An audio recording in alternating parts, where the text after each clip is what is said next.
আসসালামু আলাইকুম এভরিওয়ান। আজ শুক্রবার, আমরা নামাজের আগেই ডিপ চালু করেছি। দেখেন, আমন ধানের বীজ পানি দিয়ে সার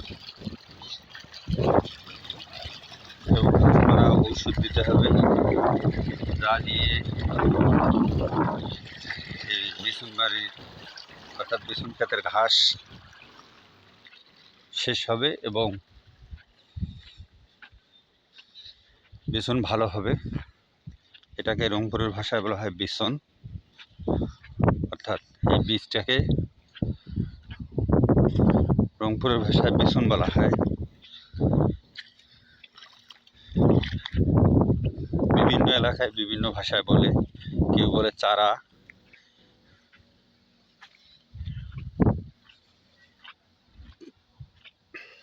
দেখেন, এটা হচ্ছে আমার জমি।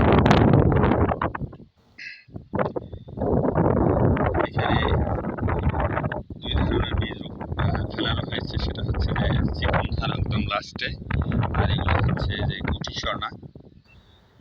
আমাদের এখানে আমন ধানে বেশিরভাগই গুটি স্বর্ণা আর B11 এই দুটো ধান বেশি আমরা আবাদ করে থাকি বা রোপণ করে থাকি। এই ধান অর্থাৎ অনেক ধরনের বৃষ্টি হলেও ধানটা গাছ শক্ত থাকে, দাঁড়িয়ে থাকে, এই কারণে আমরা এটা আবাদ করি। তো চাষ আবাদের জন্য গুটি স্বর্ণা আর হচ্ছে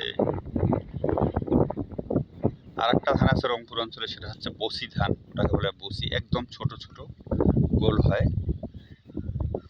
ধানের ফলন বেশি, কিন্তু গুটি স্বর্ণার চেয়েও 15 থেকে 20 দিন সময় বেশি লাগে। এই জন্য নিচু জমিগুলোতে ওই ধান ফেলে, আর উঁচু জমিগুলোতে এই গুটি স্বর্ণাই ফেলে। আরও এক ধরনের ধান আছে, সেটা হচ্ছে হাইব্রিড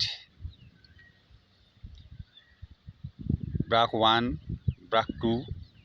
এটা উঁচু জমিতে ফেলে, এটা ধানও খুব ভালো হয় এবং খুব সুন্দর হয়।